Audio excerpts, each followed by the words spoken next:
Hey everyone, I'm Yonah Hochhauser, and this is On the Block, powered by Cryptoroof, where we talk with the real estate wheelers and dealers to bring you the latest news from the block. And today we're lucky to be joined by Ilan Bracha, founder and CEO of the Bracha New York and the Bracha Group, which has been named the #1 real estate sales team in New York and #2 in the nation by the Wall Street Journal. Ilan, how long have you been in the real estate game? Shy of 23 years in the real estate industry, focusing on the brokerage side of it, the matching, the trading of the buyers and sellers, matching them, with the new homes, their investment. We build a very good clientele. We focus mainly on our service. So that's what we're very proud of. And that's it. We're very passionate about it. So we do what we love. So we're very lucky about that. Well, clearly you do what you love. Whenever I see you in interviews, you always have a big smile on your face, and that's great to see.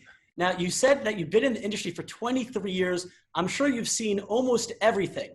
But nowadays, COVID-19, definitely a unique situation. What are some of the challenges that you've seen in the industry due to COVID-19?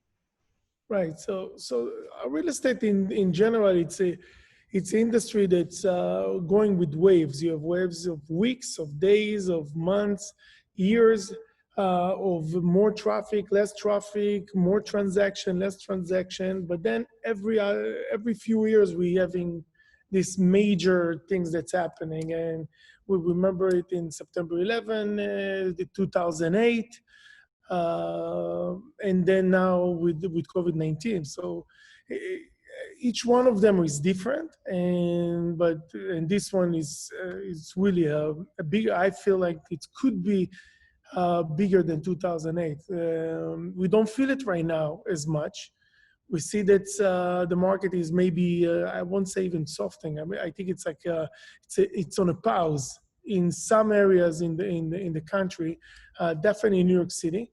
Definitely in Manhattan, maybe outside the city in the Hamptons or other areas like Connecticut, Westchester, the suburbs. Many people's left, and now it's still inventory, very, very low inventory. But I think this is something that we will know better around January, February. I think we're all going to be smarter, because right now we're still printing money and feeding the government, helping. There's many programs. People not sure what the future will bring. And we have a lot of people take loans. So I think for the short term, we're okay in a way of going through it. Obviously, if there will be a vaccine soon, so we'll change the picture. I'm just very much worried about the winter of 2021. Mm-hmm. For sure, scary times. For sure, very, this is kind of unforeseen, unprecedented. You mentioned that, this is tough for a lot of people. They have to take out loans. They're kind of unsure where their next paycheck is going. And this is putting pressure on the real estate market. A lot of tenants are requesting from their landlords for rent reductions. You mentioned that the government's printing crazy amounts of money to kind of help. Where do you think the government's money they're printing all this money? Should they go to help the tenants pay the rent? Should it go to support the landlords? Should it support the banks that are giving the mortgages? The government's printing all this money. Where should it be going? Right. So obviously for right now, they're giving it to the tenants. So the owners of the companies, they're getting different programs in order to survive this time. Now, if you ask me, yes, the banks and the landlord needs to work out some kind of program for themselves in order to fight the biggest challenge, which is right now the tenants not paying. Even if they're getting paid, in different ways, it's still loans. It's still, maybe just to survive the next few months or what's happening in the next year or two. I think landlord and banks needs to work together to find solutions, because otherwise, at least in the retail side of the business, it's very, very difficult. Think about all the restaurants that don't make anything. Okay, so they can take loans, but what's happening? There is no income coming in, so you may be surviving the first few months, but and some of them, it doesn't make sense for them even to open up. So I think until we're getting a vaccine, until we're getting our life back together, should be some kind of let's work together in a respectful way and find solutions. And it's almost like a case by case. I don't know how can you go in and create a one program fits all. So there is a lot of work ahead of us. For sure. Now, right now we're speaking about so far how the real estate industry has been affected by COVID. But do you see in the future, even post-vaccine, even once life comes back to so-called normal, do you see this having lasting effects on the real estate industry? Do you see a big change in how the real estate industry kind of works itself out? I think the all industries, not just real estate, because of the COVID, because what's happening, and people's now more working from home. There is a different way of commute and the way you do business and the way you're hiring and teams and meetings. And I think there will be a change in every industry. I think we're going to face. I think we're all going to get stronger from it. We'll get smarter. The real estate, in fact, at least in New York for the last 2 years, it's already going down. So in Manhattan, the market's shifting slowly for the last 2 years. So for us to get another, COVID-19, just like everything, it's paused because people cannot adjust what's the next move and how much you need to bring the prices down in order to create a transaction. So I think we're learning a lot. We're learning data every day. The information for the buyers and the sellers and the broker that's that's involved. It's not enough. I think in the next few months we will know better, and the industry will, and then you will see the industry react. Right now, I feel like it's definitely in pause. In Brooklyn, for an example, I just want to touch Brooklyn for a second. We have a lot of inventory there, and we have movement. We're selling every week. Do we sell like 6 months ago? No, but we're still selling. So there is a price point. There is an area that's real estate still moving. But when you go to the higher price range, when you go to places like New York City, that's very urban, it's very tough to convince people that now it's a beautiful place to live in. It's scary. For sure, especially now, when in those urban areas, people are living close together, they want to socially distance. But you mentioned something really interesting. You mentioned how people are starting to work from home and how kind of the workplace has totally been transformed by technology. Do you see real estate doing a similar, ginormous shift also towards technology? Do you see that potentially real estate stops being so face-to-face, it kind of moves and modernizes itself to the 21st century? Yes, definitely. The tech, which we very much involved in the last 4 years, heavily involved in investing in companies that's in tech and proptech.